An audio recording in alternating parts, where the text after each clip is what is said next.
Assalomu alaykum barchaga. Men Muxlis Sobirjonova, Dana tadbirkorlik va pedagogika instituti xorijiy til va adabiyoti quyi kurslar kafedrasidaman. Bugungi mavzuyimiz present continuous tensening negativ va question formasi haqida.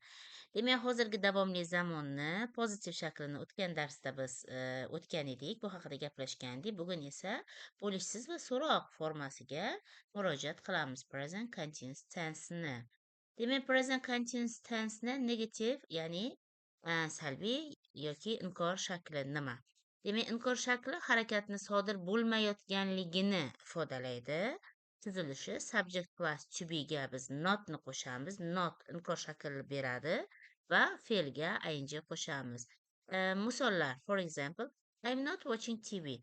Man televizor ko'rmayapman yoki she's not reading a book. U kitob o'qimayapti. Demak, not qo'shib negativ formani yasadik. Biz pozitiv shaklini o'tgan darsda qanaqa yasalishi haqida gaplashgan edik. Demak, negativ formda ishlatiladigan qisqartmalar notni biz qisqacha shaklga to be ga qo'shib yasashimiz mumkin. For example, I am not, I ga demak am qisqartirilib not alohida yasaladi. Demak, am nit qilib yasalmas ekan. Lekin he's not da he's not yoki he isn't shaklida berishimiz mumkin.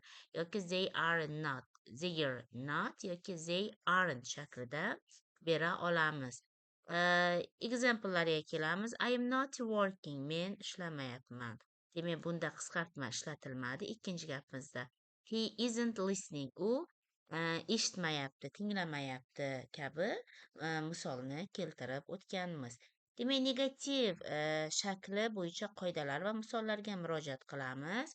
Demak, to be, ya'ni am is are dan keyin, yordamchi fe'llardan keyin biz notni qo'shdik va fe'lni o'zi kelmaydi. Biz o'tgan darsda ham aytgandik.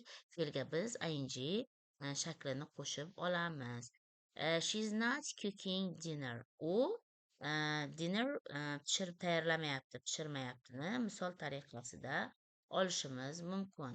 Keyingisi savol shakli. Savol shakli nima va u qanday yasaladi? Savol shakli bu bizga ma'lumki so'roq shakl hisoblanadi va biz so'roq shaklini to be ni oldinga chiqarib yasay olamiz. Agar gapda maxsus so'roqlar kelsa, birinchi maxsus so'roq, keyin to be, ega va fe'lga ing qo'shish orqali so'roq shakl yasaymiz. Demak, am is are plus subject plus verbga ing qo'shish orqali biz yasadik. Misollariga e'tibor qaratamiz. Is she reading a book? U kitob o'qiyaptimi?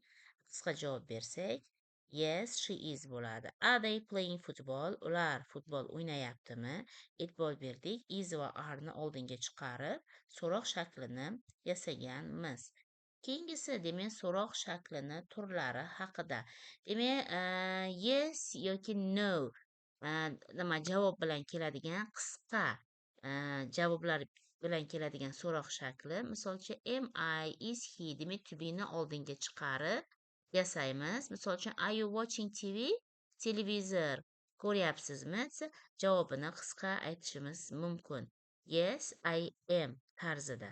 Keyingisi, we each question, demak, so'roq olmoshlari, so'roq so'zlari bilan yasaladigan gaplar, so'roq shakllar. Bunda biz aytib o'tdikki, demak, so'roq so'zlarni oldinga chiqarib, keyin to be, subject va fe'lga ing qo'shish yordamida yasaladi. Misol, what are you doing? Nima qilyapsan? Endi biz bunga qisqa javob ha, yo'q deb bera olmaymiz. Bunga to'liq I am doing something deb javob berishimiz kerak. Demak, bu to'liq javobni qabul qiladigan so'roq shakli hisoblanadi. Demak, so'roq shakl keladigan qoidalar va misollar. Demak, yordamchi fe'llar boshiga keladi. Keyin fe'lga ing shakl qo'yiladi.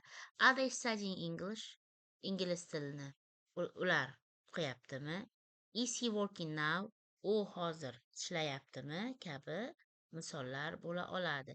Demak, mashqlarni birinchi qatoriga e'tibor beramiz, ikkinchisida esa u ishlangan shaklda berilgan. Demak, to'ldiring debdi nuqtalar o'rniga fill in the gaps. Xullasi biz to be ni qo'yamiz. I bizga ma'lumki, I dan keyin biz am to be shaklini qo'yamiz. not, undan keyin watch asosiy fe'lga ing qo'shamiz. I'm not watching TV now.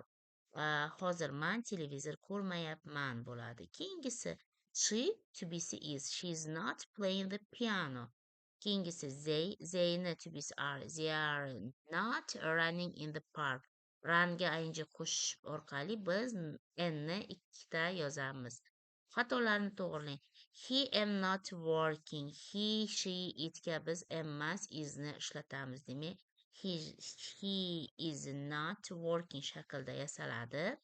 They is not studying shaklda yasalmaydi. They, we, ga biz you ga biz are ishlatamiz. They are not studying kabi qo'llaniladi. Demak, biz xatolarni ham to'g'irlab chiqdik. Demak, xulosa tariqasida shuni ayta olamizki, negativ shaklida biz to bedan keyin not ishlatamiz. Verbga ing qo'shishni unutmasligimiz kerak. Va so'roq shaklida mana shu to be'miz, to be'ni hozirgi zamon shakli am is are oldinga chiqib so'roq forma yasaydi. Bugungi present continuous tense negative and question formlar haqidagi ma'lumotlarimiz shulardan iborat edi.